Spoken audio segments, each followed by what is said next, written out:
Les nerfs sont des voies de communication du système nerveux.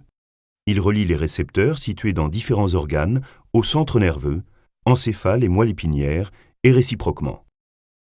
Ils conduisent les influx nerveux de neurones dont les corps cellulaires sont situés dans les centres. À l'intérieur, le nerf est composé de faisceaux de fibres nerveuses sensitives ou motrices, les fascicules. Ces fibres nerveuses sont des axones. Certaines sont recouvertes de manchons de myéline et peuvent conduire l'influx nerveux plus rapidement.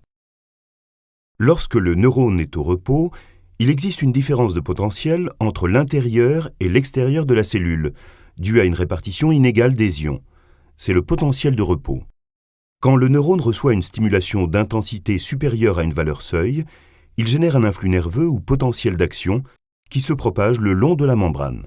Ce potentiel d'action correspond à une inversion transitoire de la polarité de la membrane et peut être visualisé sur l'écran d'un oscilloscope. Il est dû à une entrée d'ion sodium à l'intérieur de l'axone. Le retour au potentiel de repos se fait très rapidement, grâce à la sortie d'ion potassium. Au niveau d'une fibre nerveuse, l'amplitude et la durée des potentiels d'action sont constants. Le codage de l'information se fait en fréquence en fonction de l'intensité de la stimulation.